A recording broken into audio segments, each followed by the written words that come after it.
eternamente, Padre Santo.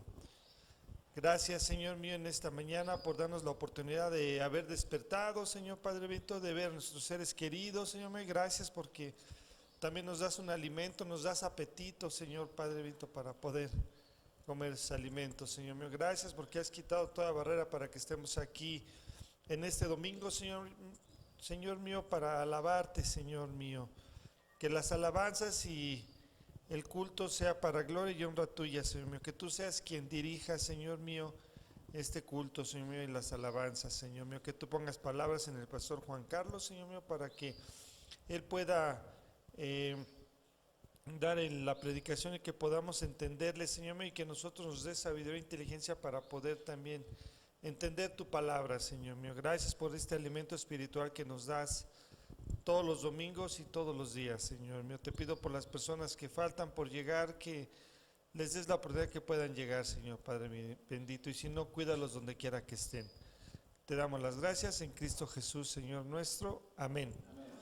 Bueno, nos toca leer Proverbios 9, hermano. Pati Leti.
Ya venció la muerte con poder glorioso, ha resucitado, resucitó, resucitó, resucitó, aleluya.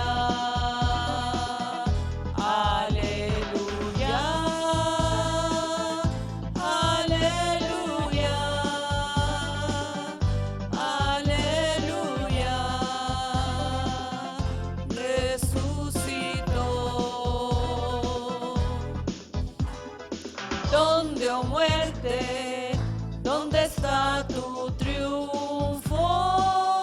¿Dónde, oh sepulcro, dónde tu victoria?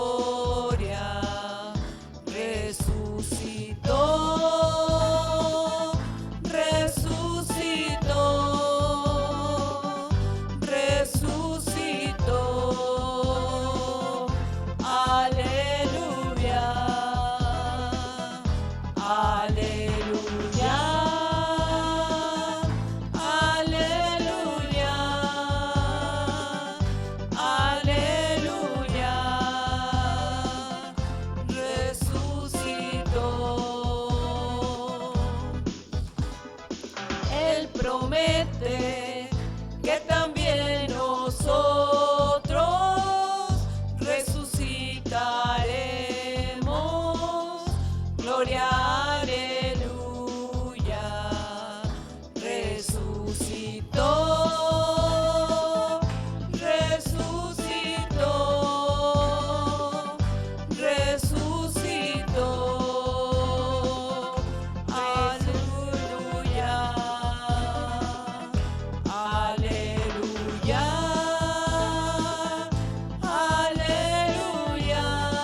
Amén, amén. Y eso es lo que nosotros enseñamos los griegos, que el que cree en Jesús, aunque muera, vivirá. Y de eso trata este canto. El canto se llama Eternamente Viviré.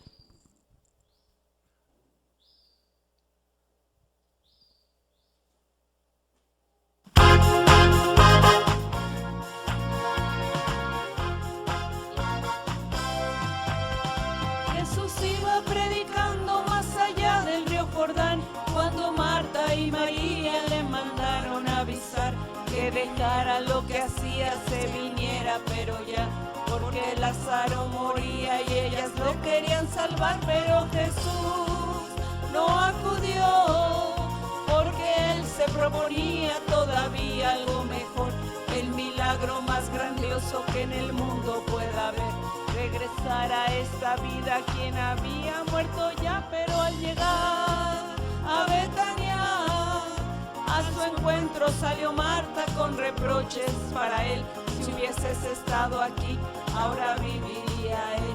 Pero sé también que el Padre todo te concede a ti. Pero Jesús le respondió: todo aquel que crea en mí, aunque muera, vivirá.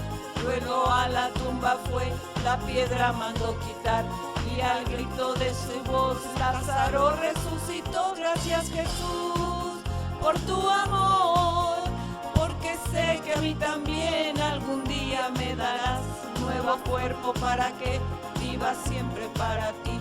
Y ahora puedo ya decir que eternamente viviré, yo viviré siempre con él, porque sé que a mí también algún día me darás nuevo cuerpo para que viva siempre para ti. Y ahora puedo ya decir que eternamente viviré, yo viviré siempre con él. Amén. Una de las cosas que Jesús prometió a sus discípulos es que regresaría nuevamente.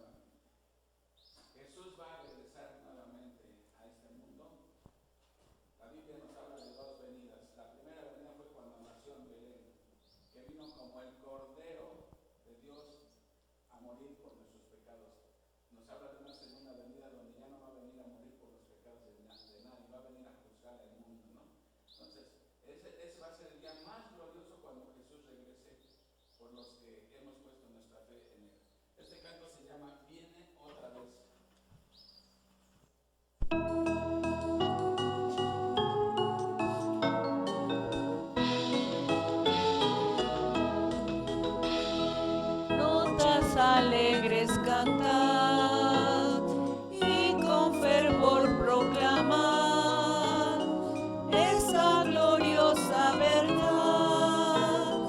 Cristo muy pronto vendrá, viene otra vez, viene otra vez, tal vez al amanecer o tal vez al anochecer, viene otra vez, viene otra vez. Día glorioso será para mí, al mundo viene otra vez. Pena y dolor pasarán y se regocijarán todos los que en Cristo están cuando regrese el Señor.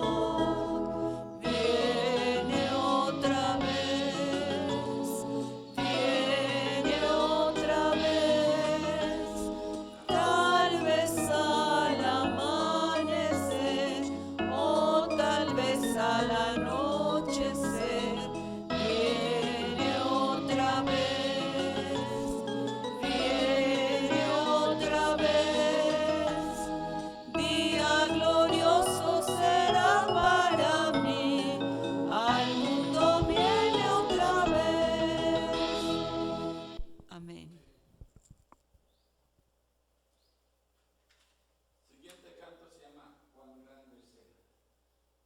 Realmente no hay nada que supere en magnificencia a nuestro Dios. ¿Sí? El Señor grande es. Este canto habla de que cuando el Señor nos llame a su presencia, le alabaremos por toda la eternidad. Amén.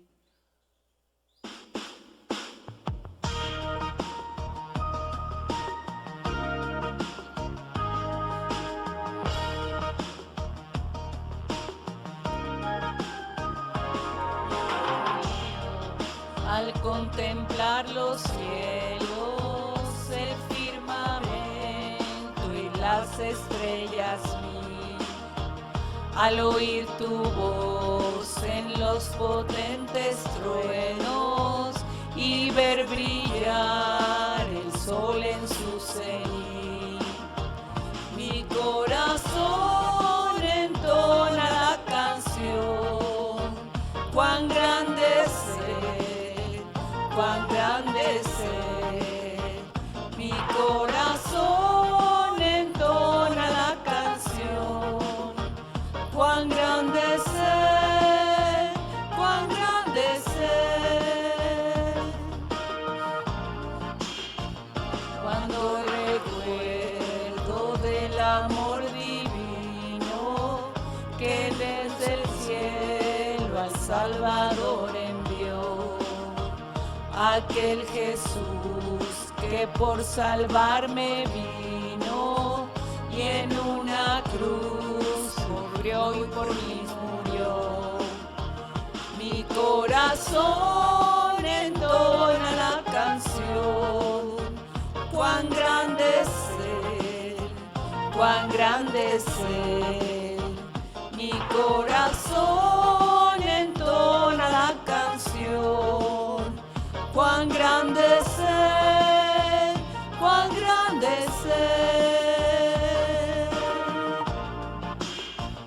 Al recorrer los montes y los valles y ver las bellas flores al pasar, al escuchar el canto de las aves y el murmurar del claro manantial, mi corazón entona la canción. Cuán grande es Él, cuán grande es Él. Mi corazón entona la canción. Cuán grande es Él, cuán grande es Él. Cuando el Señor me llame a su presencia, al dulce hogar, al cielo de esplendor. Le adoraré cantando la grandeza de su poder y de su infinito amor. Mi corazón entona la canción, cuán grande ser, cuán grande ser. Mi corazón entona la canción, cuán grande ser, cuán grande ser.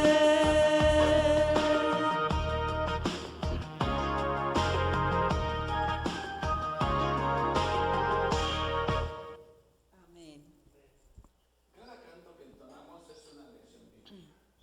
Todos los cantos son extraídos de la Biblia, o sea que son enseñanzas bíblicas. Vamos a cantarle aleluya al Señor.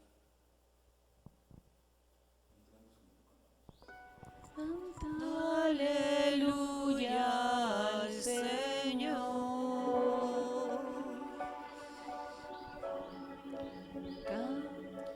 Canta aleluya al Señor.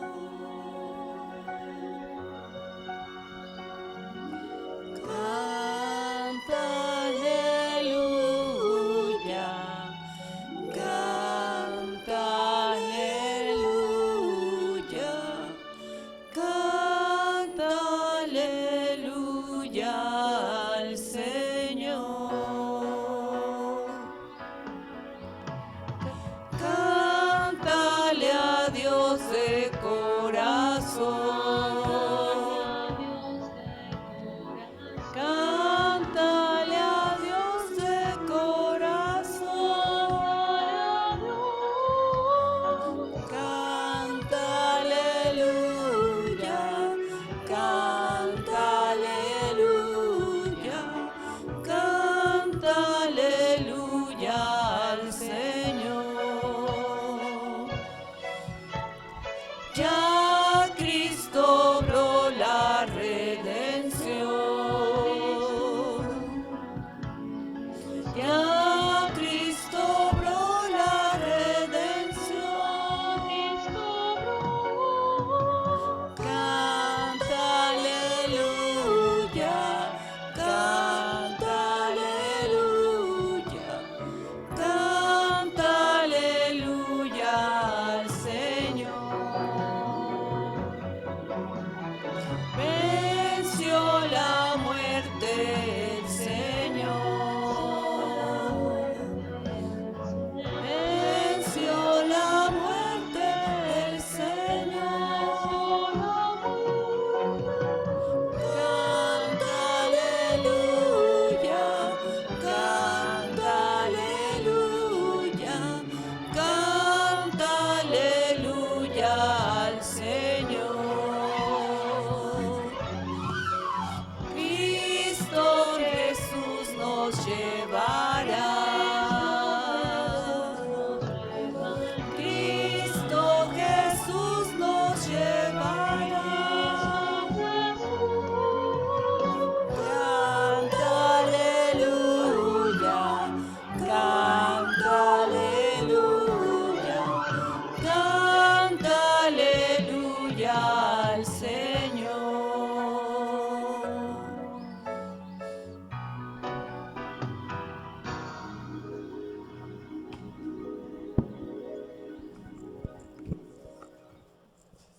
Amén, amén, amén. Va a haber descanso, yo creo que no, ¿verdad? Ya tomamos ya nuestro espacio, ¿verdad? Para el café. ¿Verdad? Sí, no, nada más acomódense. Para que alcancen asiento, no sé que no alcancen. Sí. Bueno, hermanos, vamos a seguir con el platillo fuerte, con la predicación con el pastor Juan Carlos. Y nos va a hablar de 1 de Corintios 15, del 1 al 34. Amén.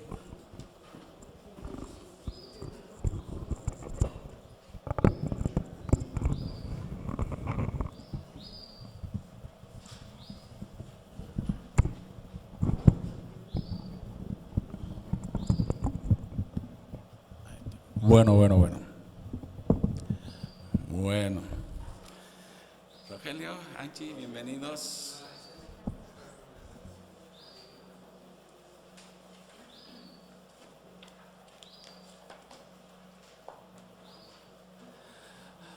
Ahorita que estábamos haciendo el último canto que decía, Cristo Jesús nos llevará, ¿a dónde nos va a llevar el Señor?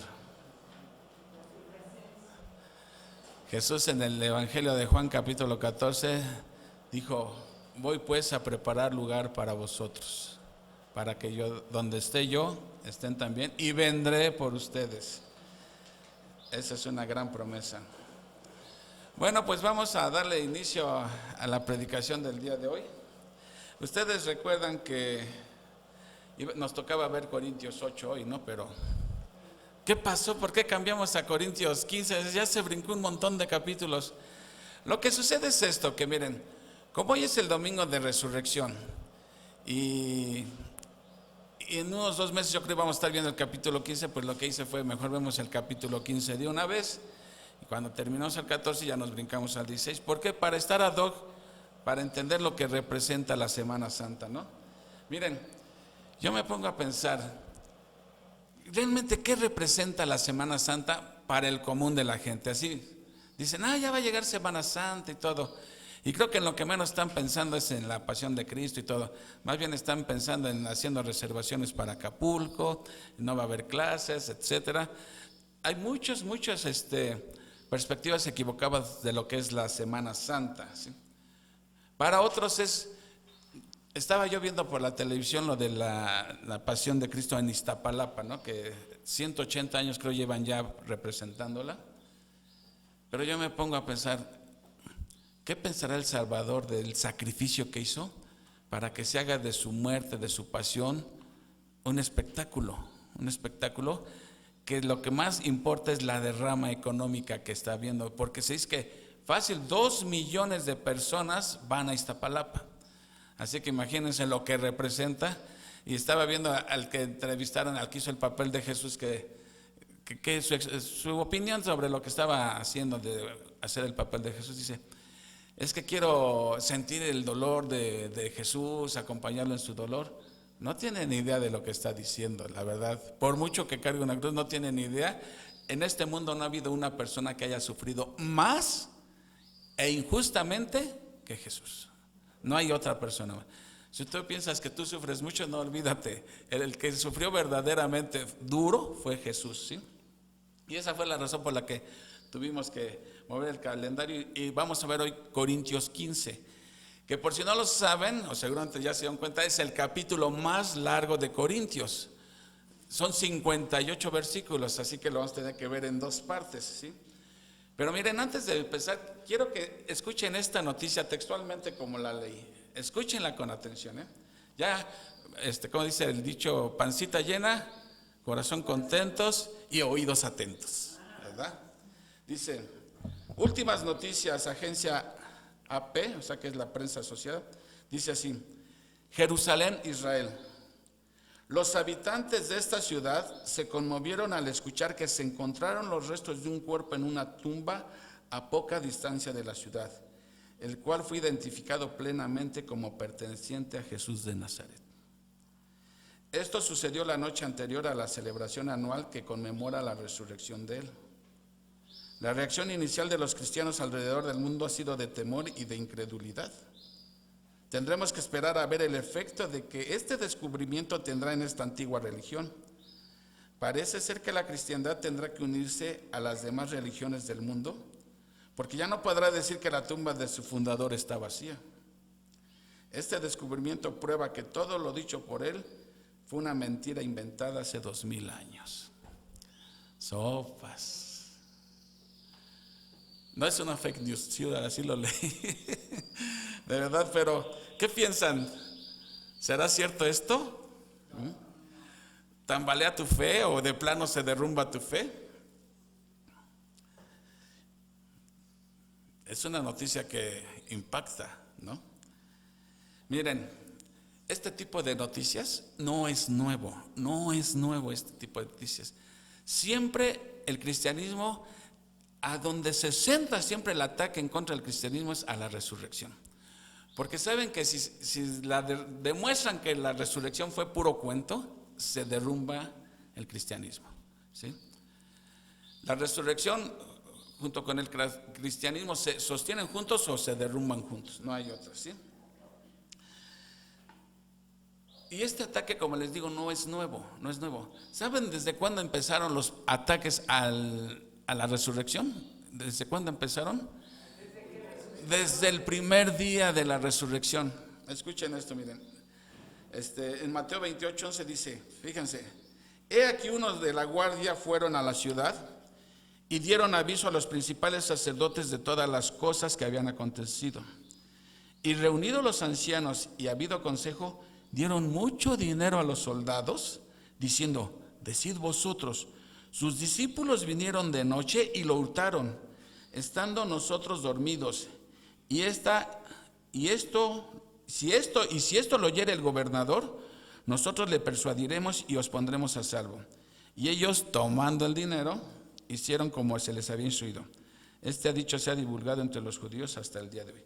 Fíjense, desde el primer día que ocurrió la resurrección, ya los incrédulos sobornaron a los soldados, ¿sí? Para que dijeran que se quedaron dormidos, llegaron los discípulos y se robaron el cuerpo, ¿sí? Desde el primer día de la resurrección. Pero la resurrección estaba ya profetizada desde el Antiguo Testamento. Por ejemplo, Isaías 53 dice, 700 años antes de que naciera Jesús ya estaba escrito esto. Con todo esto, Jehová quiso quebrantarlo, sujetándole a padecimiento, cuando haya puesto su vida en expiación por el pecado. Está hablando de Jesús, del siervo sufriente, ¿sí? Dice, está poniendo su vida en expiación por el pecado, pero luego vean lo que dice, verá linaje, ¿sí? Y vivirá por largos años. Por un lado está diciendo que va a ser sacrificado, que va a morir, y por otro lado dice que va a vivir largos años, ¿sí? Verá linaje, ¿sí? ¿De qué está hablando eso? De su resurrección. Desde Isaías se profetiza esto. Salmo 16:10 dice, porque no dejarás mi alma en el Seol, ni permitirás que tu santo vea corrupción. Entonces ya desde el primer día que ocurrió la resurrección, ya andaban con el cuento de que se robaron el cuerpo, ¿sí? Entonces, antes y hasta la fecha muchos creen eso, los incrédulos dicen, se robaron el cuerpo, sí, que no sé qué, no resucitó. Hay que leer las escrituras, como dice Pablo en Romanos, ¿qué dicen las escrituras? Antes de andar diciendo barbaridades, mejor hay que cerciorarnos qué dice la escritura, ¿sí? Miren, simplemente, ¿cómo pudieron robarse los discípulos el cuerpo de Jesús si estaba custodiado primero por una piedra que pesaba 2 toneladas, con la que taparon la tumba, la cueva? Luego tenía un sello de Roma y aparte había soldados romanos que no eran policías municipales, eran soldados romanos, ¿sí? Cuidado, ¿sí? ¿Cómo iban a podérselo haber robado ellos, sí? Ahora, vamos a suponer que se lo hubieran robado. ¿Estuvieron dispuestos a morir por algo que ellos mismos sabían que era una mentira? Eso no tiene lógica, eso, ¿sí? Ahora, hay otra contradicción en esto. Si los soldados dijeron, se lo robaron los discípulos, estábamos dormidos y se lo robaron. Y si estaban dormidos, ¿cómo supieron que se lo habían robado los discípulos? Digo, ahí hay otra contradicción, ¿no? Ni siquiera la pensaban bien, ¿sí? Otro de los ataques que ha sufrido la resurrección es que dicen que realmente Jesús nunca murió, que simplemente estaba desmayado. Esa es la teoría del desmayo. Pero ¿ustedes creen que realmente Jesús habría sufrido un desmayo? Después de que toda la noche anterior lo trajeron de Caifás, Anás, a Herodes, por todos lados lo trajeron, ¿sí? Lo azotaron, lo golpearon, luego los latigazos que le dieron, que eran látigos con puntas de hueso, que a la hora que pegaban la piel desprendía pedazos de piel.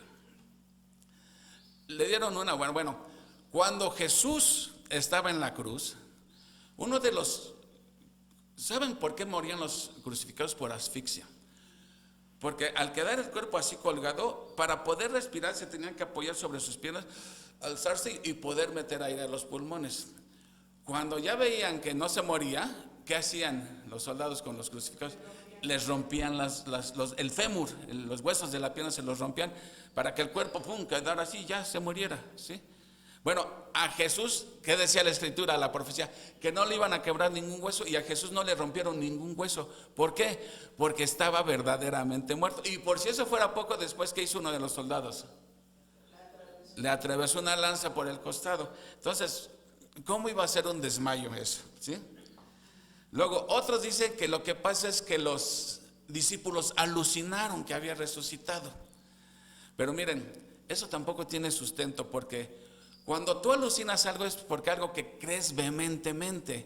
Por ejemplo, si yo tengo mucha hambre, pues a lo mejor alucino que hay unos guarachitos ahí en la mesa, sí, porque lo estoy deseando. Pero los discípulos, ni siquiera ellos tenían dudas respecto a la resurrección, tenían muchas dudas, ¿sí? Entonces, ¿cómo iban a haber alucinado que había resucitado? Luego, otros que la resurrección fue un mito. Pero para que se forme un mito, pasan largos años para que se llegue a desarrollar un mito, ¿sí? Un mito es una mentira, como si fuera una leyenda. Un mito no aparece de la noche a la mañana. Toma años, generación tras generación, hasta que se va formando un mito y ya lo dan luego por hecho. Pero en el caso de Jesús, desde el primer día ya se hablaba de la resurrección, ¿sí? Los primeros discípulos, siempre la predicación de los apóstoles fue la resurrección, entonces no pudo haber sido un mito. Otra de las teorías que han inventado para desacreditar la resurrección es que se equivocaron de tumba. Es lo que se llama la tumba equivocada, ¿sí? Miren, dice, las escrituras dicen que las mujeres que acompañaron cuando fueron a enterrar, ellas vieron el sepulcro y vieron cómo lo pusieron dentro del sepulcro. Entonces, dicen que cuando el domingo que fueron, se equivocaron de tumba y entraron a una tumba que no era la de Jesús, pero sí ellas mismas vieron dónde lo pusieron, cómo se iba a equivocar.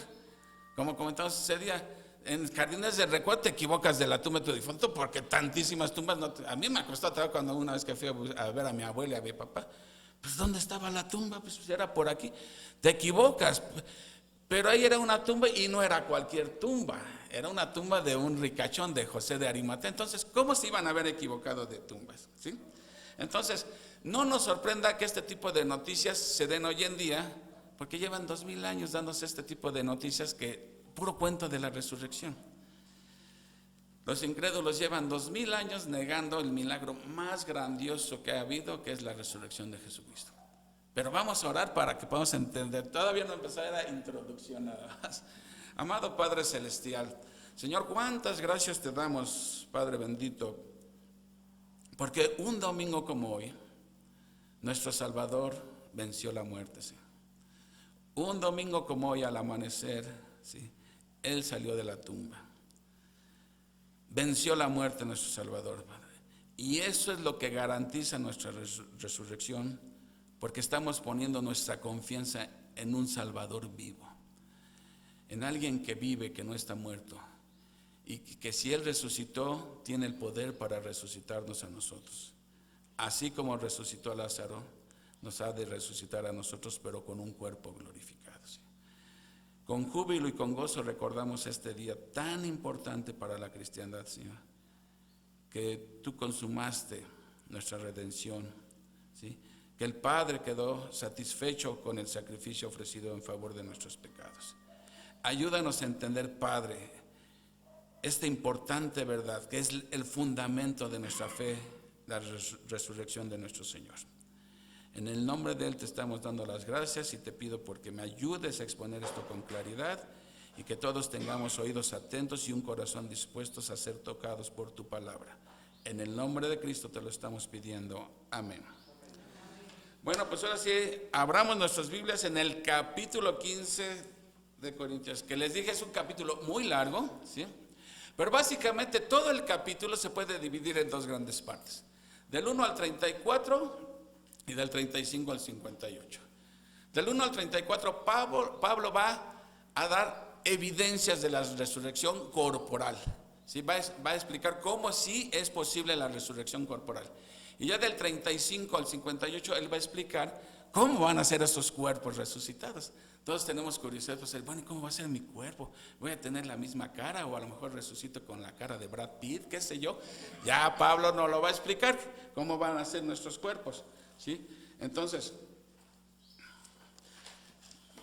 la resurrección es el fundamento de nuestra fe. Y vamos ahorita primeramente a leer del versículo 1 al 11. Y dice la palabra así. Vamos a leerlo y después vamos exprimiendo los versículos. Dice Pablo, 15:1. Además os declaro, hermanos, el evangelio que os he predicado, el cual también recibisteis, en el cual también perseveráis, y por el cual asimismo, si retenéis la palabra que os he predicado, sois salvos si no creísteis en vano.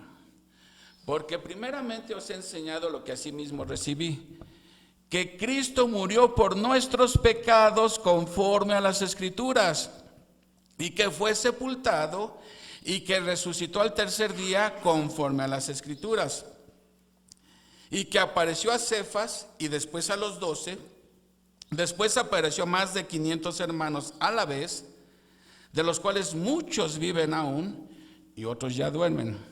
Después apareció a Jacobo, después a todos los apóstoles, y al último de todos, como a un abortivo, me apareció a mí. El que escribe esto es Pablo, acuérdense.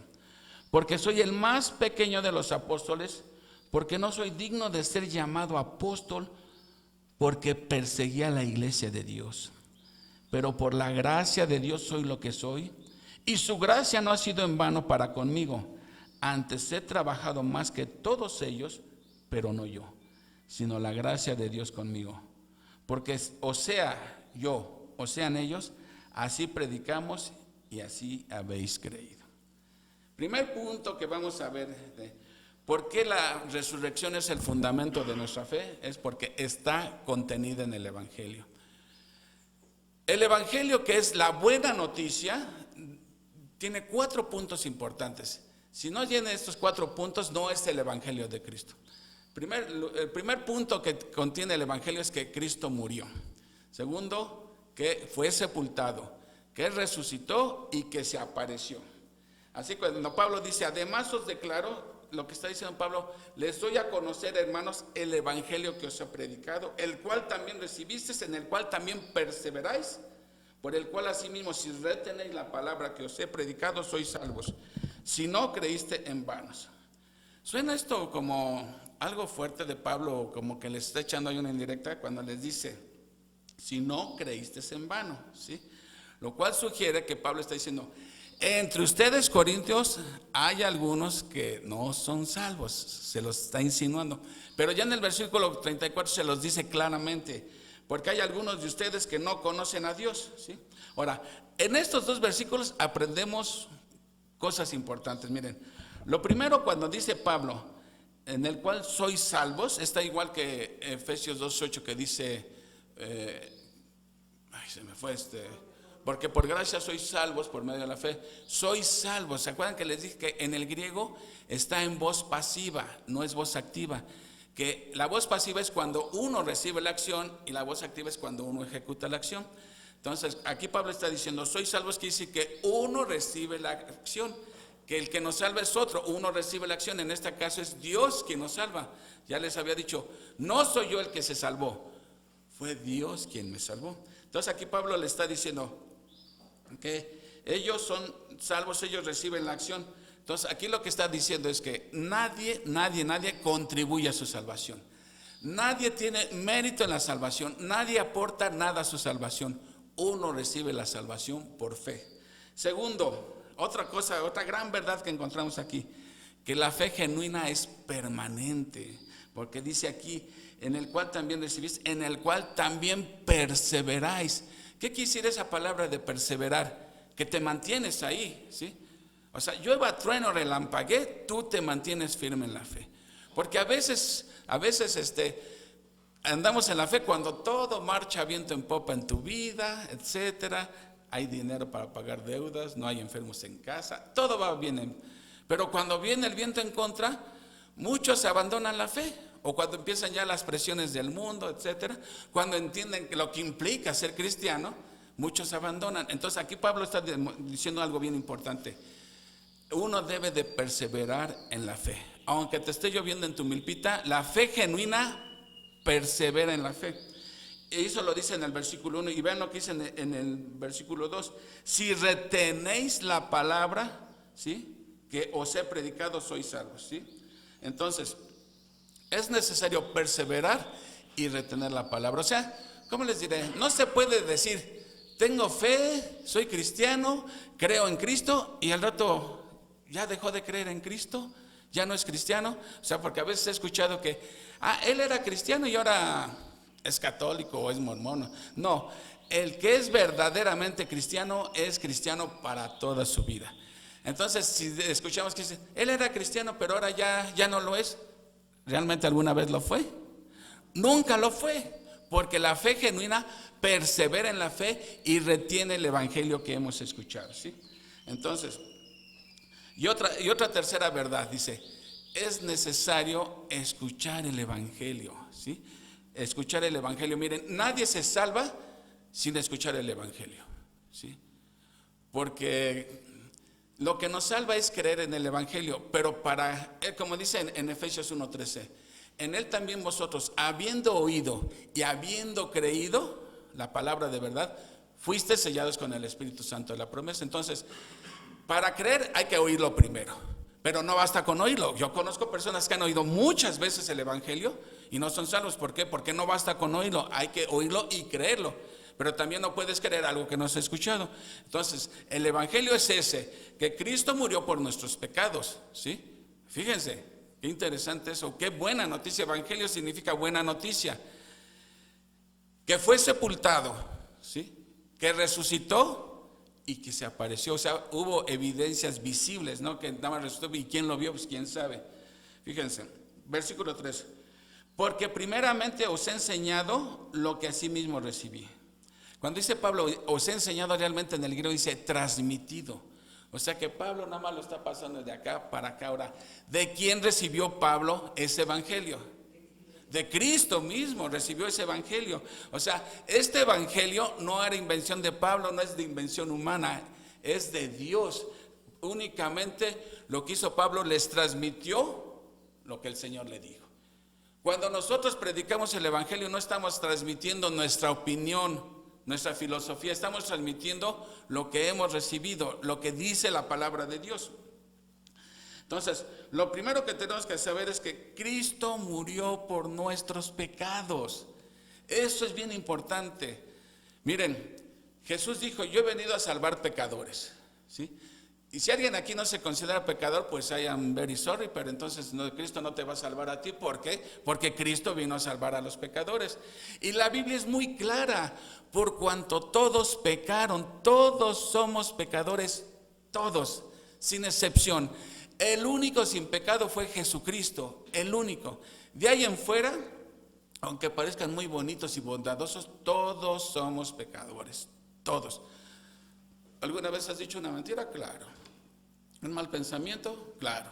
¿Te has enojado con alguien? ¿Lo has ofendido? ¿Lo has fulminado con la mira? Todo eso es pecado. ¿Has dejado de hacer lo bueno? Es pecado. Entonces, lo primero uno que tiene que hacer es reconocer que uno es pecador si quieres que Cristo te salve, lo primero. Y que Cristo murió por nuestros pecados. O sea, la razón por la que Cristo fue a la cruz fue por mis pecados. Por mí estuvo en la cruz Cristo, para pagar por mis pecados, ¿sí? Ahora, dice, Cristo murió por nuestros pecados conforme a las Escrituras, ¿sí? Y que fue sepultado. Era importante. ¿Por qué lo aclara que fue sepultado? Porque tiene que ser contundente que Él fue sepultado, para que no dijeran que se desmayó o que sepultado. 3 días sepultado. Que resucitó al tercer día conforme a las Escrituras. Entonces, el origen del evangelio es de Dios. El evangelio no lo inventó el hombre, el evangelio viene de Dios, ¿sí? Y vean después aquí, Pablo va a dar evidencias contundentes. Que apareció a Cefas. ¿Quién es Cefas? Pedro, muy bien, ¿sí? Apareció, y después a los 12, después apareció a más de 500 hermanos a la vez, de los cuales muchos viven aún y otros ya duermen. Después apareció a Jacobo, después a todos los apóstoles, y al último de todos, como a un abortivo, me apareció a mí. Entonces, de acuerdo a esto, ¿a quién se le apareció primero? A Pedro. Pero sabemos por los evangelios que las mujeres lo vieron primero, ¿verdad? Entonces aquí Pablo no menciona a las mujeres. ¿Por qué razón no menciona a las mujeres? Pablo está dando evidencias, pruebas, pero en aquel entonces, en aquella cultura, el testimonio de una mujer legalmente no contaba. Entonces se cree que por eso Pablo no pone a las mujeres, porque sabemos que las mujeres fueron las primeras en ver a Jesús. Pero está poniendo puros hombres. Entonces apareció a Cefas y después a los 12. Pero realmente se le apareció a los 12. ¿Por qué no fue a los 12? ¿Y por qué dice Pablo que fue a los 12? Bueno, Tomás no estaba, ¿y quién más faltaba? Empieza con Ju y termina con Das. Judas, ya ves, Judas. O sea, Judas ya no estaba. Y cuando se les apareció esa misma noche en el aposento alto, Tomás no estaba. Entonces realmente nomás había 10. ¿Pero por qué dice Pablo a los 12? Porque era el nombre colectivo, así se le conocía a ese grupo como el grupo de los 12, ¿sí? Aunque no fueran 12, aunque estuvieran 7, se le llamaba el grupo de los 12, ¿sí? Entonces por eso Pablo dice al grupo de los 12. Dice, después apareció después apareció a más de 500 personas a la vez. Esto desmiente de que, ¿cómo pudo haber sido alucinación? O sea, 500 personas iban a estar alucinando lo mismo.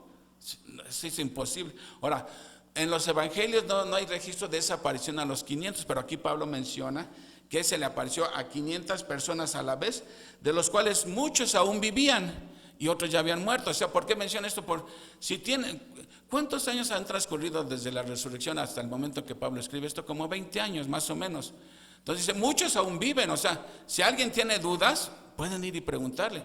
O sea, él podía decir, se le apareció a 500, pero ya todos se murieron. Pues entonces, como les preguntamos, pues dice Pablo, hay muchos que aún viven. Si tiene alguien dudas, puede ir y preguntarles, ¿sí?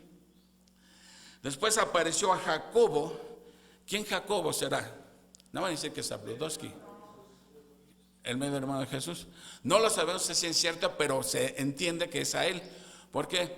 Porque después dice, y después a todos los apóstoles. Había 2 apóstoles que llevaban el nombre de Santiago o Jacobo. Es lo mismo Santiago y Jacobo, ¿sí? Entonces, si hubiera sido uno de ellos, no puede ser, porque después menciona a todos los apóstoles, ¿sí? Lo cual entonces no tenía por qué haber mencionado a uno nada más. Y al último de todos, como a un abortivo, me apareció a mí. Todo este tiempo, ¿en qué momento se les apareció Jesús a todas estas personas? Durante el momento en que Él resucitó hasta que ascendió. ¿Cuántos días transcurrieron? 40 días. En esos 40 días fue cuando Jesús hizo estas clases de apariciones, ¿sí? Ahora, dice que a Pablo se le apareció como a un abortivo. ¿A qué le suena esto? Abortivo. Cuando dicen, no tomes eso porque es abortivo. Sí, exactamente. Todos saben lo que es un aborto, alguien que nace antes de tiempo. Pero, ¿qué es lo que quiso decir exactamente Pablo? Como se me apareció a mí como un abortivo. Miren, estuve leyendo y creo que la explicación que más cuadra es esta. Los apóstoles que anduvieron con Jesús, Pedro, Juan, Santiago, todos ellos tuvieron su tiempo de gestación para ser apóstol. 3 años y medio andando con Jesús, ¿sí? Y ya después ya tomaron su curso y todo, ahora sí a ser apóstol. Pero en el caso de Pablo, órale, a la guerra, luego lo mandó. Entonces dice como un nacido antes de tiempo. Eso es realmente lo que se cree que quiso decir Pablo, porque se le apareció Jesús e inmediatamente a predicar a Jesucristo. Y en la sinagoga, o sea, rápido, ay Señor, pero yo no tomé el curso que tomó Pedro de 3 años. No, órale, a predicar y a los gentiles. Entonces puede ser como un abortivo. Ok, no tuvo fase de gestación. Entonces, todas estas son evidencias contundentes que Pablo está demostrando, que la resurrección fue real, no fue un mito, no fue una mentira, fue un hecho real, ¿sí? Ahora otra cosa, Jesús cuando se les estuvo apareciendo, únicamente se le apareció a creyentes, nunca se le volvió a aparecer a un incrédulo, ¿sí? Ahora, ¿por qué habrá sido nada más a creyentes? Lo cual, fíjense, indica una cosa. En 3 años y medio que Jesús estuvo predicando, ¿cuántas personas le creyeron lo que él dijo ser? ¿Cuántas? Las que se les apareció. Poquitas, arriba más de 500 personas. Los que creyeron en Jesús en 3 años y medio. En el primer sermón que Pedro predica, ¿cuántas personas se convirtieron? No, primero 3,000 y luego 5,000. Primer predicación 3,000, en el segundo 5,000. Fíjense, en 2 predicaciones ya 8,000 convertidos. A eso es lo que se refería Jesús cuando dijo, mayores cosas que harán ustedes por el poder del Espíritu. Pero fíjense cuánta gente creyó en Jesús. Realmente, a pesar de ver los milagros que hacía Jesús, bien poquitos creyeron en él. Por eso fue a los que se les apareció para fortalecer su fe. Pero aquí se preguntan, bueno, ¿y por qué no se le apareció a los incrédulos? Se les hubiera aparecido a los incrédulos y hubieran creído inmediatamente, piensa uno, ¿no? Pero no resulta así, porque acuérdense cuando esta historia de Lázaro y el rico, cuando el rico está ya en el infierno, por decirle en el Gena, en el Hades, dice, le dice a Lázaro, a Abraham, manda a alguien a que le predique a mi familia, porque tengo hermanos, primos, etcétera, y yo no quiero que ellos vengan a este lugar de tormento. O sea, no le estaba pasando bien. El rico dice, a este lugar de tormento. ¿Y qué le dice a Abraham? Ahí están las escrituras, que las lean, ahí está Moisés, ¿sí? Y dice, no, Señor, pero si uno de los muertos regresa y les habla, van a creer, se van a convertir. Y dice, ni aunque se les aparezca Pedro Infante cantándoles Amorcito Corazón, no se van a convertir, porque la fe viene por el oír y el oír por la palabra de Dios. O sea que si alguien no cree en la resurrección, no es por falta de evidencias, es por falta de fe, nada más eso, por corazones endurecidos, ¿sí? Entonces esa es la razón por la que Jesús nada más se le apareció a creyentes. Entonces, ni que se robaron el cuerpo, ni que se desmayó, ni que la tumba equivocada, nada. Ahora vean la humildad de Pablo, después de presentar sus evidencias, dice en el versículo 9, porque yo soy el más pequeño de los apóstoles, que no soy digno de ser llamado apóstol porque perseguí la iglesia de Dios. Pablo está diciendo que él es el más pequeño. De hecho, la palabra Paulus en latín significa pequeño, ¿sí? Que era su nombre romano de Pablo, ¿sí? Pero era pequeño, bueno, se dice que hasta en estatura, era chaparrito Pablo, pero aquí se está refiriendo no a que fuera el más chaparrito, sino en estatus. ¿Por qué? Porque él se consideraba así, dice, porque yo fui tremendo antes de conocer a Cristo, yo fui tremendo, dice, perseguí la iglesia del Señor. ¿Se acuerdan que en Timoteo el mismo Pablo dice, doy gracias al que me fortaleció, a Cristo Jesús nuestro Señor, porque me tuvo por fiel, poniéndome en el ministerio, habiendo sido yo antes blasfemo, perseguidor, injuriador, dice, pero lo hice por ignorancia. ¿Cuántas cosas no hemos hecho nosotros por ignorancia? Porque nos falta la luz de la palabra. Hacemos cada burrada, ¿sí? Y entonces Pablo aquí está reconociendo, ¿sí?, que él no merecía ser apóstol. La verdad dice, no merezco ser apóstol. ¿Por qué? Porque yo perseguía a los cristianos. En otras palabras está diciendo, inmerecidamente. 10 dice, pero por la gracia de Dios. Ahí lo está diciendo claramente. No era por méritos. No era porque Pablo vio una vacante, se solicita apóstol y ahí fue a pedirla. No, fue por la gracia de Dios. Dice, pero por la gracia de Dios soy lo que soy. Y su gracia no ha sido en vano para conmigo. Antes he trabajado más que todos ellos. ¿A quién se refiere con eso de ellos? A los otros apóstoles. ¿Sí? Dice, ellos anduvieron con Jesús, etcétera. Personalmente lo conocieron, fueron testigos de su resurrección, etcétera. Yo no tuve esos privilegios, yo al contrario, mataba a cristianos. Dice, pero por su gracia soy lo que soy. Dice, pero su gracia no ha sido en balde porque yo he trabajado más que todos ellos, ¿sí? Dice, pero no yo, sino la gracia de Dios conmigo. Ahora, ¿en qué trabajó más Pablo, más que los otros apóstoles? ¿En qué trabajó más? A ver. Escribió más cartas por un lado. Visitó más ciudades, o sea, llevó el evangelio más lejos que otros, ¿sí? Trabajó arduamente llevando el evangelio duramente, porque cómo le iba, ¿sí? Entonces dice, pero Pablo no se cuelga la medalla, él dice, pero no fui yo, es la gracia de Dios conmigo, ¿sí? Entonces, pero miren, a la luz de este versículo que dice, por la gracia de Dios soy lo que soy, esto nos enseña una cosa, para cada uno de nosotros, ¿sí? A la luz de nuestro pasado, ¿sí? La verdad, no merecemos lo que Dios nos ha dado, la verdad, ¿sí? No merecemos lo que Dios nos ha dado en Cristo. Yo sé que no todos tienen un pasado tormentoso ni nada, pero a fin de cuentas hay cosas en nuestro pasado que tú dices, y aún así el Señor me escogió, me eligió, me da la oportunidad de servirle, es por la pura gracia de Dios, ¿sí? Por su gracia somos lo que somos. Lo que somos es por la gracia de Dios. Realmente somos privilegiados porque no merecíamos nada. Y el Señor nos rescató. Yo me pregunto qué se hubiera sido de mí. Ahora sí, como dice la canción, ¿qué sería de mí, no? Si el Señor no me hubiera rescatado. Ya era, como les he dicho, exponiendo mi vida. Y bueno, Dios tuvo misericordia de mí, ¿sí? Y dice, pero todo eso le hacía a Pablo trabajar más para el Señor, porque apreciaba lo que Dios hizo por él. Bueno, esa hay una lección para nosotros también, esforzarnos en trabajar para el Señor también, esforzarnos en nuestro servicio a Dios. No importa qué servicio tengamos para Dios, no importa, ¿sí? Debemos de hacerlo para la gloria de Dios, ¿sí? Echándole ganas, ¿sí? No hacer las cosas al ahí se va, porque es para Dios. Dice, hay hasta un versículo creo que es Jeremías, que dice, maldito aquel que haga negligentemente la obra de Dios. O sea, todo lo que es para Dios debemos esforzarnos al máximo. Entonces, pero fíjense, aquí Pablo está diciendo que él trabajó más que ellos, pero reconoce, no fui yo, es la gracia de Dios. Pero en el 11 dice, porque o sea yo, o sean ellos, así predicamos y así habéis creído. Entonces, lo que está diciendo Pablo, tanto los apóstoles como yo predicamos exactamente lo mismo. Así que no importa si ellos lo predican o yo lo predico, no importa quién lo predique. Lo importante no es el que lo predica, lo importante es el mensaje que se predica. Así que, por ejemplo, aquí no importa si soy yo el que está hablando, puede ser otro. No importa quién esté aquí al frente del púlpito, lo que importa es el mensaje que se está dando, que esté basado en la palabra de Dios. Porque nadie está aquí para escuchar mis anécdotas, mis aventuras, mis opiniones, ni las de nadie. Estamos para escuchar lo que dice la palabra de Dios.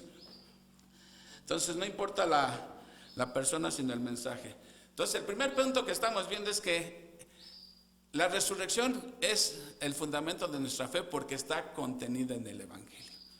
Cualquier mensaje que no hable de la resurrección no es el mensaje. Segundo punto, es indispensable para el del Evangelio. Y vamos a leer del 12 al 19, el segundo punto.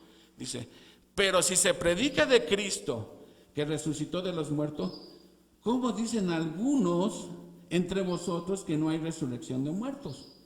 Porque si no hay resurrección de muertos, tampoco Cristo resucitó. Y si Cristo no resucitó, vana es entonces nuestra predicación, vana es también vuestra fe. Y somos hallados falsos testigos de Dios, porque hemos testificado de Dios que Él resucitó a Cristo, al cual no resucitó. Si en verdad los muertos no resucitan. Porque si los muertos no resucitan, tampoco Cristo resucitó. Y si Cristo no resucitó, vuestra fe es vana. Aún estáis en vuestros pecados. Entonces también los que durmieron en Cristo perecieron. Si en esta vida solamente esperamos en Cristo, somos los más dignos de conmiseración de todos los hombres. ¿Sí? Cosas importantes que está diciendo aquí Pablo. Dice, si estamos predicando, ustedes cuando creyeron que Jesús resucitó. Dice, entonces, ¿cómo es que, ahora dice, fíjense cómo dice, cómo es que alguno entre vosotros, no está diciendo, como algunos de fuera, entre ustedes, ¿cómo algunos entre ustedes están diciendo que no hay resurrección? ¿Por qué pensarían eso algunos corintios? Aquí tenemos que entender el contexto cultural. Los griegos pensaban que el espíritu y el cuerpo, o el alma y el cuerpo, son cosas indistintas. O sea, para ellos la muerte, ellos sí creían en la resurrección los griegos, pero en el sentido de que el espíritu es el que vive, es inmortal el espíritu. Ellos veían como este cuerpo, la carne es mala, mi espíritu está encarcelado en un cuerpo malo. Entonces para ellos la muerte era como una liberación del espíritu que ya iba a vivir eternamente. Ellos pensaban así, mira, lo que importa es el espíritu, el cuerpo no importa. Y vean todo lo que trascendía.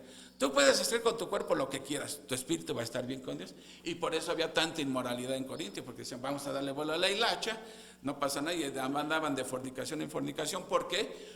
Porque pensaban, de acuerdo a esa filosofía, que el cuerpo no importa, lo que importa es el espíritu. Entonces, ellos estaban influenciados, bueno, algunos estaban dejando de influenciar por eso, en el sentido de que no hay resurrección corporal, únicamente el espíritu va a ser el que va a vivir. Pero Pablo está enseñando que la resurrección a la que él se refiere es la resurrección del cuerpo, no nada más del alma, ¿sí? Ahora, Pablo está diciendo, a ver, Vamos a suponer por un momento que no existe la resurrección de los muertos. Supongamos por un momento. Vean las terribles consecuencias de creer esa ideología, esa filosofía.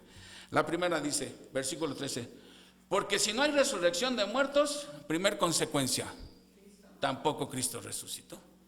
Si no existe la resurrección de muertos, la primera consecuencia es que Cristo tampoco resucitó.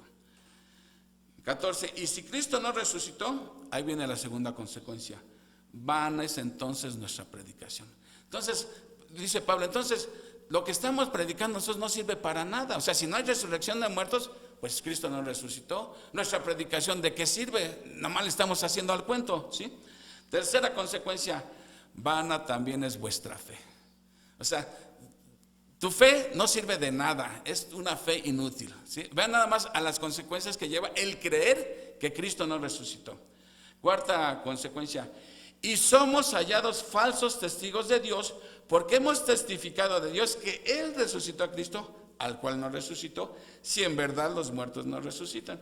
Entonces, en otra palabra está diciendo Pablo, entonces nosotros en vez de ser apóstoles somos unos mentirosos. Porque estamos diciendo que Dios levantó a Jesús de los muertos, lo cual no es cierto, ¿sí?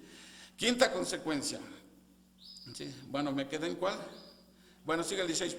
Porque si los muertos no resucitan, aquí retoma el mismo argumento, tampoco Cristo resucitó. Y si Cristo no resucitó, vuestra fe es vana. Quinta consecuencia, y vean, aún estáis en vuestros pecados. Si Cristo no resucitó, todos nosotros seguimos en nuestros pecados. Porque la paga del pecado es la muerte, ¿sí? Entonces, no hubo quien pagara. O sea, si Cristo no resucitó, quiere decir que no se ha efectuado el pago por nuestros pecados. Entonces, todavía seguimos en nuestros pecados. Sexta consecuencia, entonces también los que durmieron en Cristo perecieron. ¿Quiénes son los que durmieron en Cristo? Los que murieron antes de que... Exactamente. No son los que se duermen en la predicación. No. Los que durmieron en Cristo son los que murieron poniendo su fe en Jesucristo. Entonces dice Pablo, si Cristo no resucitó, entonces los creyentes que ya murieron, ¿sí?, están ardiendo en el infierno, ¿sí? Dice el 19, y si en esta vida solamente esperamos en Cristo, vean la séptima consecuencia, somos los más dignos de conmiseración de todos los hombres. O sea, en otras palabras está diciendo Pablo, si Cristo no resucitó y todo lo que estamos sufriendo los cristianos por nada, pues todos somos los más dignos de lástima. Si todo lo que podemos esperar en esta vida es de Cristo está en esta vida, y si no hay esperanza de la vida eterna, pues entonces, como decían, vamos a ir más adelante, entonces comamos y bebamos que mañana moriremos. A darle vuelo a la hilacha a esta vida, disfrutarla al máximo, porque con la muerte se termina todo. Pablo los está regañando fuertemente, nada más de, mira, si tú piensas eso, ve todas las consecuencias a las que tienes que llegar. Entonces, vamos a ver nuestra tercera verdad, tercer punto. Ya vimos que la primera, la resurrección está contenida en el Evangelio. Segunda verdad es indispensable para el Evangelio. Y vamos a ver la tercera, es posible solo por medio de Cristo, del versículo 20 al 28. Vamos a ver, dice, mas ahora, fíjense, después de estar diciendo todas las consecuencias que se suscitarían si tú niegas la resurrección de Cristo, pero ¿qué dice en el 20? Mas ahora Cristo ha resucitado de entre los muertos, primicias de los que durmieron es hecho, porque por cuanto la muerte entró por un hombre, también por un hombre la resurrección de los muertos, porque así como en Adán todos mueren, también en Cristo todos serán vivificados, pero cada uno en su debido orden. Cristo, las primicias, luego los que son de Cristo en su venida. 24. Luego al fin, cuando entregue el reino al Dios y Padre, cuando haya suprimido todo dominio, toda autoridad y potencia, porque es preciso que Él reine hasta que haya puesto a todos sus enemigos debajo de sus pies. 26. Y el postrer enemigo que será destruido es la muerte, porque todas las cosas las sujetó debajo de sus pies. Y cuando dice que todas las cosas han sido sujetadas a Él, claramente se exceptúa a aquel que sujetó a Él todas las cosas.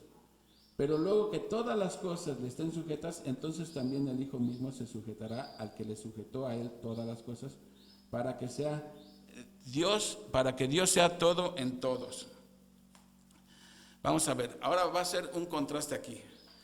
Mas ahora Cristo resucitó de los muertos. Eso es algo contundente. Ustedes están diciendo esto, esto y esto, pero Cristo ha resucitado de los muertos. Primicias de los que durmieron es un hecho. ¿Qué es eso de las primicias? ¿Se acuerdan qué era eso de las primicias? Primicias, o sea, cuando los judíos tenían que llevar, cuando venía la cosecha, tenían que llevar las primicias de sus primeros frutos. O sea, había una cosecha, los primeros granos se los llevaban al templo y se los ofrecían a Dios. Y ese era un acto de fe, garantizaba que la cosecha iba a ser abundante.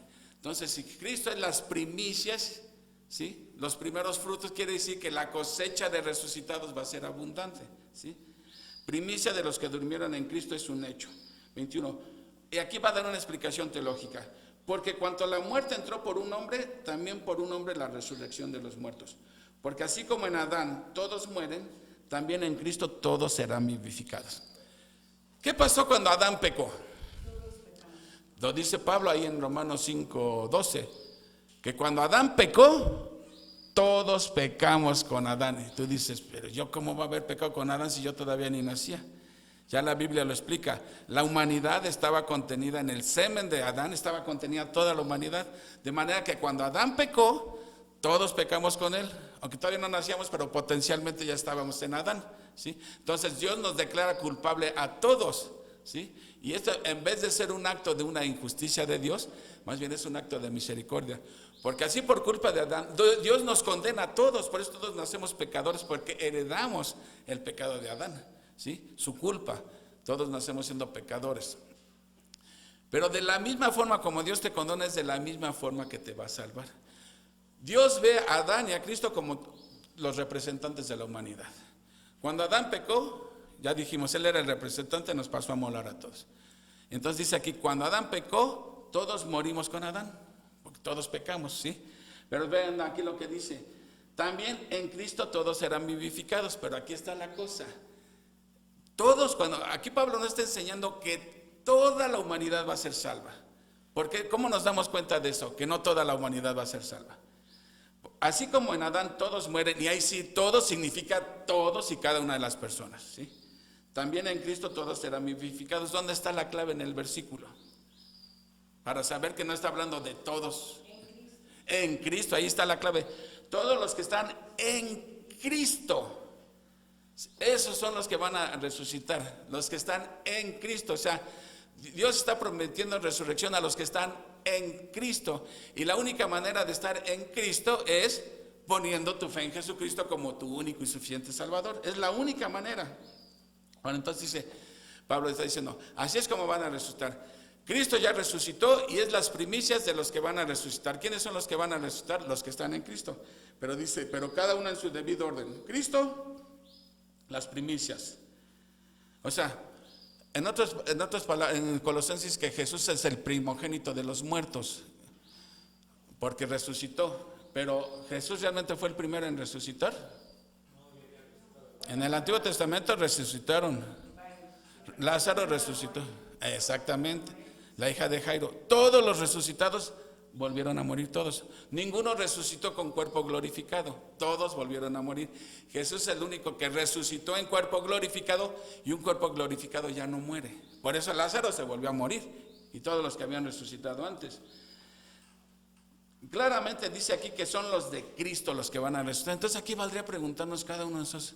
¿Alguna vez te has preguntado si realmente perteneces a Cristo? ¿Si estás en Cristo? Y si no estás en Cristo, eso tiene solución. ¿Y cuál es la solución? Poner tu fe en Jesucristo. Aceptarlo como tu único y suficiente Salvador, como tu sustituto en la cruz.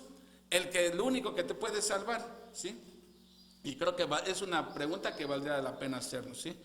Lo dice, luego los que son de Cristo en su venida. ¿Cuándo va a ser en su venida? ¿Cuándo vamos a resucitar los que estamos en Cristo? Dice aquí en su venida. No es en la segunda venida, es en el rapto. No confundan el rapto con la segunda venida. Miren, el rapto ocurre antes de la tribulación. La Biblia lo explica.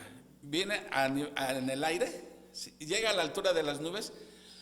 Todos los muertos que murieron en Cristo salen con cuerpos glorificados de las tumbas. E inmediatamente después los que están vivos son arrebatados, son transformados y arrebatados y se reúnen con Jesús en las nubes en el cielo, ¿sí? Y después de esto viene el periodo de la tribulación de 7 años. Y después, al final de la tribulación, 7 años, Cristo viene con todos sus redimidos. Viene a reinar por 1000 años, el milenio, ¿sí? Ok. La segunda, miren, en el rapto Cristo viene por sus elegidos, por sus cristianos. En la segunda venida viene con ellos viene, ¿sí? Entonces, ahora aquí hay opiniones, hay otros que piensan otra cosa. Para mí esa es la postura, al menos la que yo sostengo, ¿sí? Ahora, entonces Cristo, van a resucitar los que creyeron en Cristo. Pero ¿y qué pasó con los creyentes del Antiguo Testamento? ¿Qué pasa con los creyentes que mueren durante la tribulación? La iglesia no está en la tribulación, pero durante la tribulación va a haber gente que va a creer en Cristo, pero van a morir, la mayoría. Y los que murieron antes, por ejemplo, Daniel, Abraham, entonces, ¿qué pasa con ellos? ¿Quién? No, ellos resucitan. Los cristianos de esta era resucitan durante el rapto, antes del rapto. Y los otros resucitan al final de la tribulación. Lo enseña Daniel, lo enseña también Apocalipsis. Entonces, exactamente, que es la era de la iglesia, son los primeros en resucitar. Al final de la tribulación resucitan los santos del Antiguo Testamento y los que murieron durante la tribulación, ¿sí? Eso es lo que así va a ser. Luego en el 24, o sea que entre el 23, versículo 23 y el 24, ahí ocurre el milenio, porque dice, luego ¿el fin de qué? Del milenio, cuando entregue el reino a Dios y Padre, cuando haya suprimido todo dominio, toda autoridad y potencia, porque es preciso que Él reine por toda la eternidad. Miren, voy a explicar esto.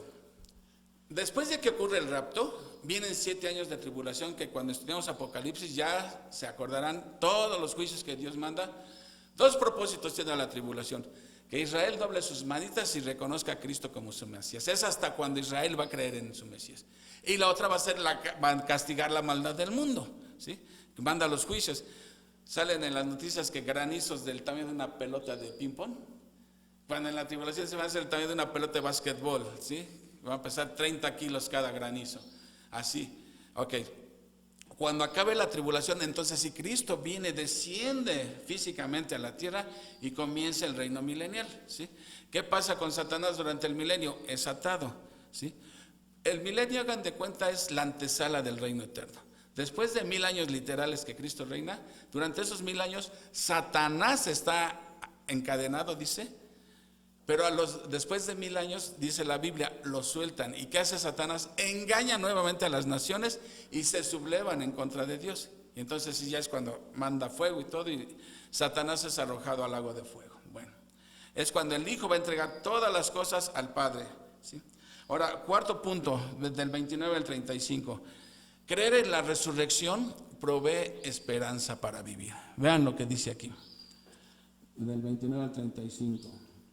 De otro modo, ¿qué harán los que se bautizan por los muertos? Si en ninguna manera los muertos resucitan. ¿Por qué pues se bautizan por los muertos? ¿Y por qué nosotros peligramos a toda hora? Os aseguro, hermanos, por la gloria que de vosotros tengo en nuestro Señor Jesucristo, que cada día muero. Si como hombre batallé en Éfeso contra fieras, ¿qué me aprovecha? Si los muertos no resucitan, comamos y bebamos, porque mañana moriremos. No erréis, las malas conversaciones corrompen las buenas costumbres. Velad debidamente y no pequéis, porque algunos no conocen a Dios, para vergüenza vuestra lo digo, ¿sí? Dice, de otro modo, ¿qué harán los que se bautizan por los muertos, si en ninguna manera los muertos resucitan? Este versículo, déjenme decirles que tiene un montón de explicaciones, ¿sí? La verdad, quién sabe qué quiso decir Pablo, pero una cosa sí es cierta. Pablo ni está condenando ni está avalando esta práctica de que se bautizaban por los muertos. Entonces, ¿a qué conclusión llegamos? Había corintios que se estaban bautizando por alguien que ya había muerto y que no se había bautizado. Entonces, lo que Pablo trata de demostrar es la incongruencia de su teología. A ver, ¿tú te estás bautizando por un muerto? ¿Y por qué? Pues no dice que los muertos no resucitan, ¿para qué te estás bautizando por él? O sea, no está diciendo que esté correcto lo que hace, ¿sí? Nada más le está demostrando cómo es incongruente su acción. ¿Por qué te bautizas por alguien que ya murió si de todo mundo no va a resucitar. ¿Qué caso tiene? Eso es realmente lo que está diciendo Pablo. No está diciendo que, porque por ejemplo los mormones se bautizan en el nombre de los muertos. Yo tengo una tía, tuve, que era mormona, y ellos sí creían que si tu abuelito no se bautizó y era mormón y no se bautizó, tú te podías bautizar en su nombre porque el bautismo era un requisito para entrar al cielo. Pero ¿en dónde enseña la Biblia eso? Si el bautizo no salva a ningún vivo, menos a un muerto va a salvar el bautizo. Entonces, Pablo no es que esté avalando esa práctica, simplemente está diciendo, ¿por qué te bautizas por los muertos? Pues no dices que los muertos no resucitan. Dice, y ahora otro argumento que da Pablo, ¿y por qué nosotros peligramos a toda hora? Os aseguro, hermanos, por la gloria que de vosotros tengo en nuestro Señor Jesucristo, que cada día muero. Si como hombre batallé en Éfeso contra fieras, ¿qué me aprovecha si los muertos no resucitan? Comamos y bebamos, porque mañana moriremos. O sea, lo que está diciendo aquí Pablo, a ver, yo, Pablo, como apóstol he sufrido de todo, ¿sí? Maltratos, latigazos, encarcelamientos, ¿sí? Torturas, naufragio. Dice que en Éfeso luchó contra las fieras. Ustedes saben que en ese entonces echaban a la gente a pelear con los leones en el circo romano. Pero entonces aquí uno se pregunta, ¿realmente a Pablo lo echaron a pelear contra las fieras? O sea, ¿qué quiso decir Pablo cuando dice, me echaron a pelear contra las fieras? He luchado contra las fieras. Tenemos que llegar a la conclusión que está hablando en sentido figurado. ¿Por qué razón? Dos razones. Porque difícilmente Pablo hubiera sobrevivido a un ataque con las fieras, ¿sí? Segunda razón, porque él era romano, tenía ciudadanía romana y la ley prohibía que a un ciudadano romano lo echaran contra los leones, ¿sí? Entonces, ¿a qué se refiere?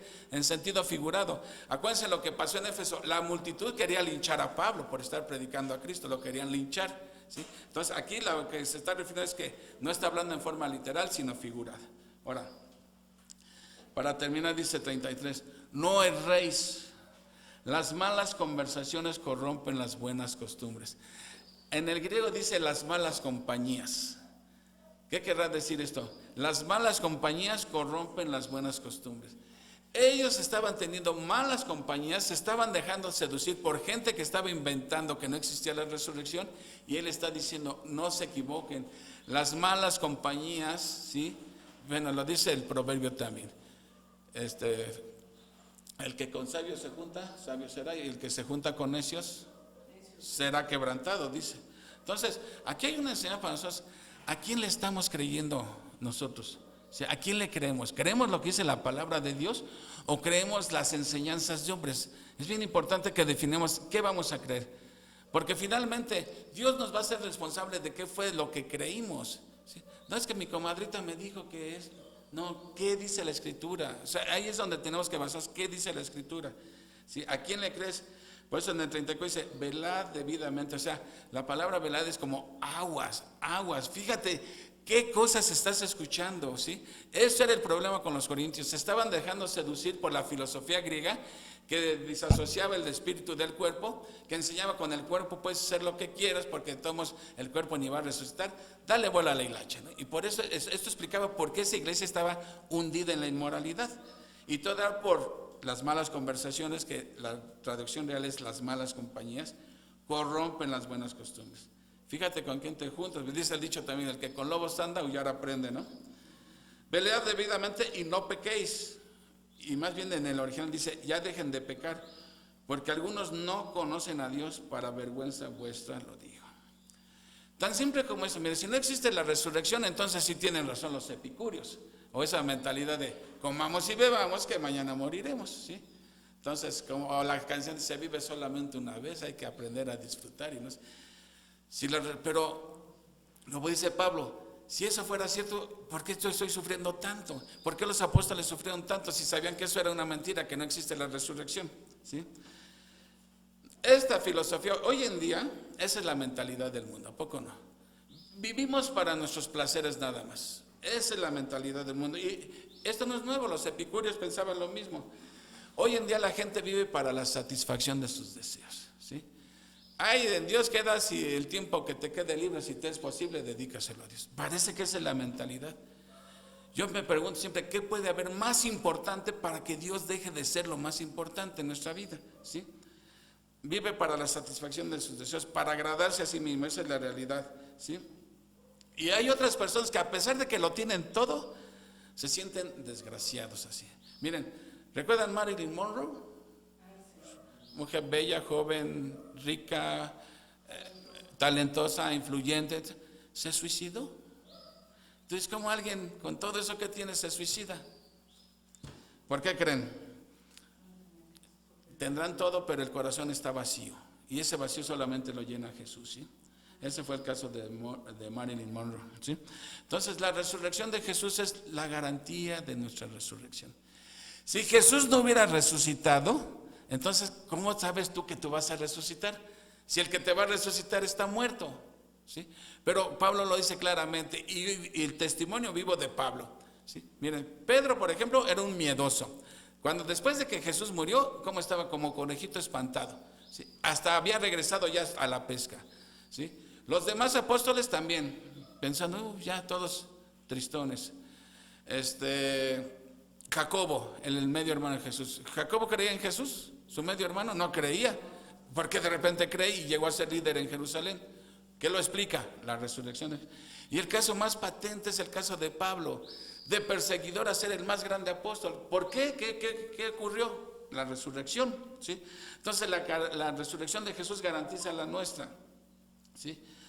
Y cuando habla de la Biblia de resucitar, no está hablando de la resurrección de nuestro cuerpo. No crean que en la eternidad vamos a vivir como espíritus ahí con alitas y en la nube. No, Dios va a hacer cielos nuevos y tierra nueva. Y vamos a tener cuerpos corporales. Miren, cuando Jesús resucitó, ¿lo podían tocar los discípulos? Sí, les dijo, sí. Dice, tócame. Cuando dijo, pon tu dedo aquí, va a ver si no soy yo. O sea, no era un fantasma.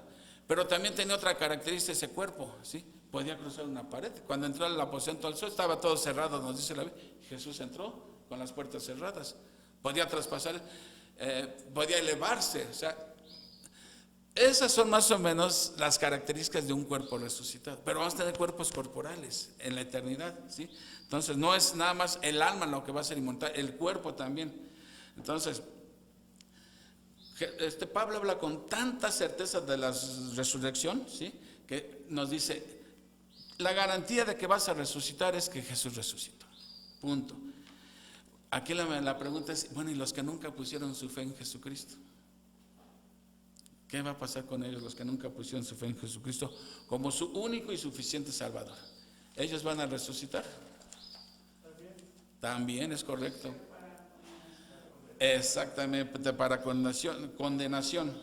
Y el mismo Jesús da respuesta a esto. Si le preguntáramos a Jesús, ¿qué va a pasar con los que no creyeron? Jesús lo responde en Juan 5:26, dice, porque como el Padre tiene vida en sí mismo, así también ha dado al Hijo tener vida en sí mismo, y también le dio la autoridad de hacer juicio por cuanto es el Hijo del Hombre.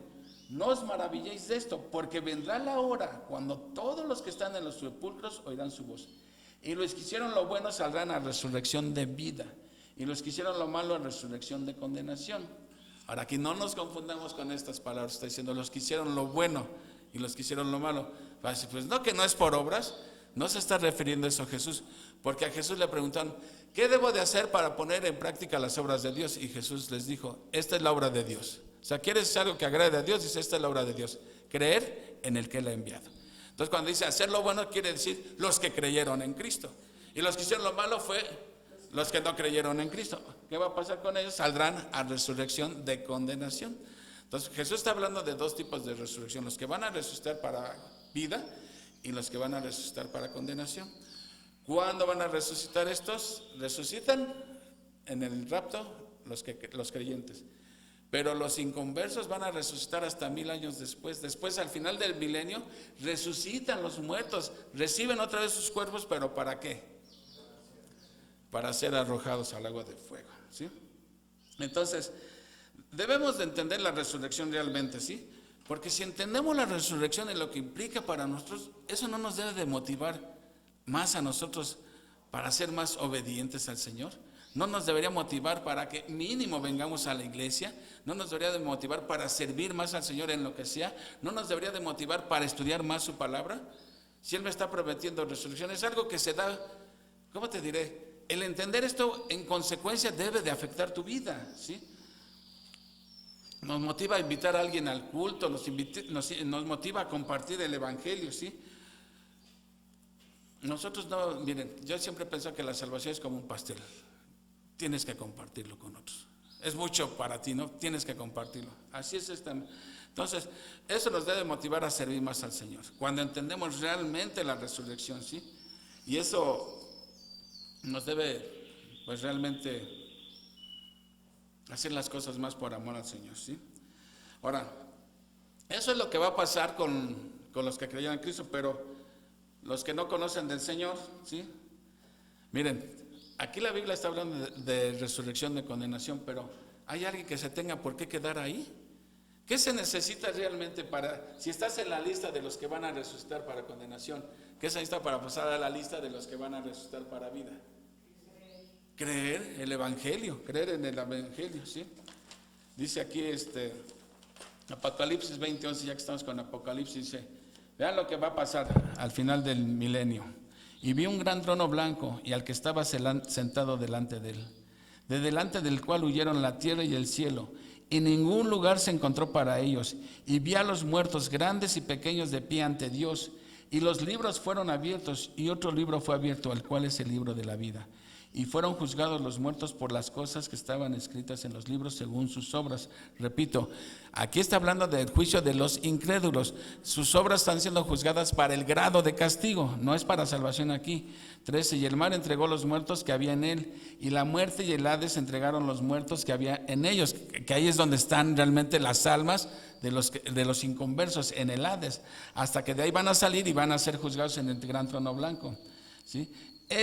Dice, y la muerte y el Hades fueron lanzados al lago de fuego. Esta es la muerte segunda, y el que no se halló inscrito en el libro de la vida fue lanzado al lago de fuego.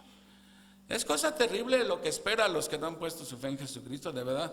No es de cuéntame una de vaqueros, la Biblia lo dice claramente. Entonces es bien importante, sí, que entendamos realmente lo que Cristo ofrece vida eterna, promete resucitarnos, ¿sí? Ahora, cuando uno está hablando de estas cosas, una vez a mí me dijeron, bueno, ¿por qué siempre quieren espantarnos con el petate del muerto? No es que uno quiera espantar a nadie, es que uno simplemente advierte lo que dice la Biblia. O sea, nuestra responsabilidad al proclamar el Evangelio es predicar el Evangelio. La responsabilidad de creerlo es de cada quien. ¿Lo creen o no lo creen, sí? Pero para los que creemos tenemos la certeza que seremos levantados, ¿sí? Ahora, mucha gente piensa que está en el camino correcto, ¿sí? Pero también la Biblia nos advierte, aguas, hay caminos que parecen rectos, pero su final es camino de muerte, ¿sí? Entonces, ya vimos que nada nos cuesta salir de la lista de los condenados a la lista. La solución es Jesucristo, ¿sí? Ese es el Evangelio, ¿sí? Que la Biblia lo dice claramente, yo soy un pecador que no me puedo salvar por mí mismo. Eso es lo primero que tenemos que reconocer, que no podemos salvar. Segundo, que ya Dios lo hizo todo por nosotros. Lo único que tenemos que hacer es creerlo. Pero no es creerlo de dientes para afuera, es creerlo del corazón, ¿sí? Y cuando cree uno eso, ¿sí? Cree uno el Evangelio, que Cristo murió por mis pecados, que fue sepultado, que resucitó y se apareció dando evidencia de su resurrección. Cuando tú crees eso de corazón, algo sucede en el creyente. ¿Qué pasa? Entra a morar el Espíritu Santo en ti. Y entonces, esa palabra de Dios que no te gustaba leer, ahora sientes, digo, a mí me pasó eso, yo ¿qué me está estudiando la Biblia? Y me mofaba de todas estas cosas. Ahora es mi delicia leer la Biblia. ¿Por qué? Dios ha puesto ese deseo en mí, ¿sí? Entonces, el que ha creído ha pasado de muerte a vida, no hay de otro, ¿sí? Y el que no ha creído, pues tiene, la única oportunidad que tiene para revertir eso es en esta vida. Una vez que uno se muere ya no hay oportunidad, ¿no? Entonces, que esto nos ayude a entender la resurrección de por qué Dios debe ocupar un lugar especial en nuestras vidas, ¿sí? No es el tiempo que me quede libre, si me es posible se lo dedico a Él. No, realmente todo viene de Dios, somos lo que somos por la gracia de Dios, y aquí no hay nada de que, a mí me impacta esto de que no puede ser creyente por un tiempo y después ya me alejo, no. El verdadero creyente jamás se aleja del Señor. O se alejará por un rato, pero el Señor lo vuelve a traer al redil, por la buena o por la mala, pero lo vuelve a traer. Y Dios se vale todo para traer a un hijo nuevamente. Jesús lo dijo, ninguna de las ovejas se me va a escapar, ¿sí? Entonces, si somos creyentes, permanezcamos en la fe, aunque te esté lloviendo en tu milpita, debes mantenerte firme en la fe y retener la palabra de Dios. Vamos a orar, mis hermanos. Señor, gracias te damos por haber hecho lo que para nosotros es imposible, Señor. Haber pagado la deuda de nuestro pecado. Te damos las gracias, Señor, que un día como hoy consumaste y conseguiste nuestra redención, Señor. Que nos has resucitado una nueva vida, pero también nos resucitarás algún día nuestros cuerpos, que ahora son imperfectos, Señor. Nos darás un cuerpo diseñado para vivir por toda la eternidad. Te damos las gracias en el nombre del Señor Jesucristo. Amén. Les dije que era un pasaje largo y esto que nada más era la mitad del pasaje. Gracias, Juan Carlos. Bueno, hermanos, vamos a seguir con el programa y seguimos con una alabanza más. Murió y resucitó con Leti y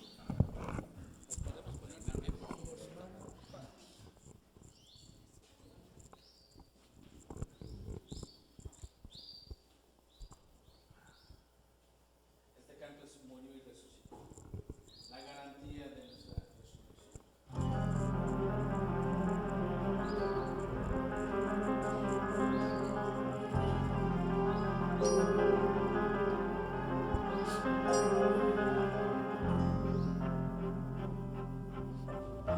En una cruz por mí su sangre derramó, con mis pecados él cargó, después murió. 3 días después resucitó, pues a la muerte él venció, garantizándome también mi resurrección. Amén. Colgado en una cruz, por mí su sangre derramó, con mis pecados él cargó, después murió. 3 días después resucitó, pues a la muerte él venció, garantizándome también mi resurrección. Amén. Colgado en una cruz, por mí su sangre derramó, con mis pecados él cargó, después murió. 3 días después resucitó, pues a la muerte él venció, garantizándome también mi resurrección. Amén. Por siempre. Amén. Amén.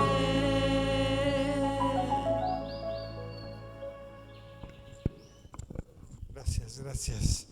Hermanos, bueno, vamos a orar por la ofrenda. Inclinámonos con Pati y Leti. Y vamos justamente a terminar con la misma que empezamos. En la mesa. Resucitó. Amén. Gracias.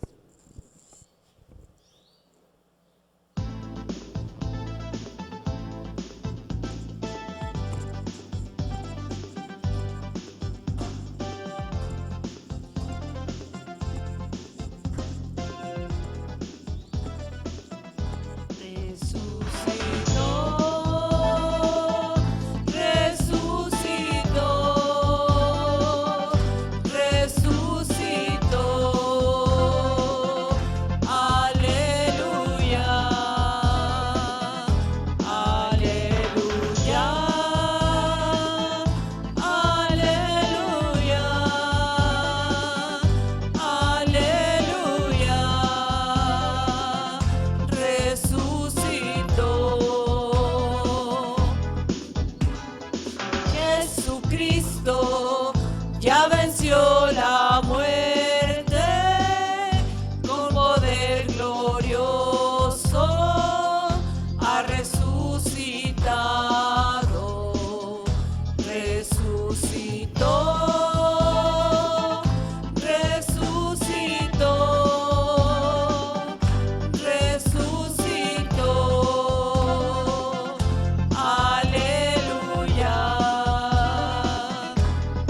cantad aleluya,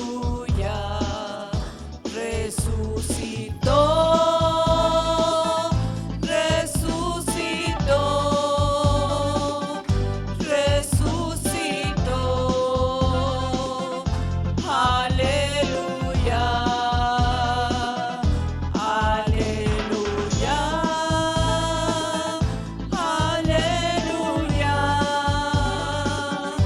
aleluya, resucitó,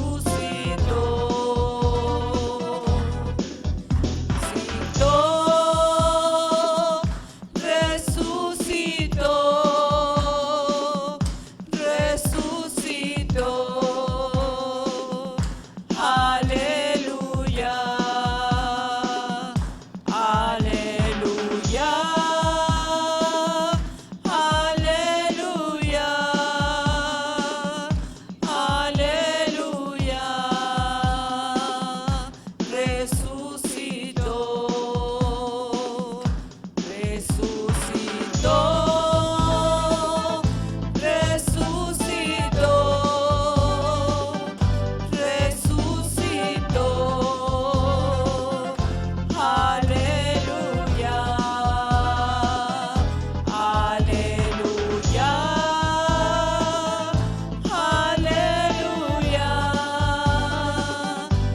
aleluya, resucitó, resucitó. Amén. Bueno, hermanos, vamos a hacer una oración de despedida. Inclinamos nuestro rostro. Señor Padre bendito, a ti te damos las gracias, Señor mío, porque eres el Rey de Reyes, Señor Padre bendito. Eres el Señor de señores, Señor mío. Eres el único y verdadero Dios de este universo, Señor Padre bendito. Gracias, Señor mío, porque nos das fortaleza, Señor Padre bendito, día a día, Señor mío. Gracias porque nos das un sostén, Padre bendito. Gracias porque nos permites venir aquí a alabarte, Señor mío, a fortalecernos, a alimentar el Espíritu, Señor mío. Te pido que podamos salir gozosos, Señor Padre, podamos salir con paz, Señor Padre bendito, y que siempre estemos recordando lo que tú hiciste por nosotros, Señor Padre. Me estás haciendo y vas a hacer, Padre bendito. Gracias por esa fortaleza que nos das, por habernos dejado despertar, abrir los ojos, ver a nuestros familiares, Señor Padre bendito, y que podamos salir adelante, Señor, que podamos dar buen testimonio, Señor Padre bendito, que somos hijos tuyos, Señor, que seamos luz, Señor mío, ante las tinieblas, Señor Padre Santo. Te pido que este domingo podamos pasarlo bien con nuestros familiares, seres queridos, Señor, que hagamos lo que tengamos pensado hacer, si es tu voluntad, Padre Santo. Gracias, Señor mío, en el nombre de tu amado Hijo Jesucristo te damos las gracias. Amén. Estamos despedidos, hermanos. Amén, amén.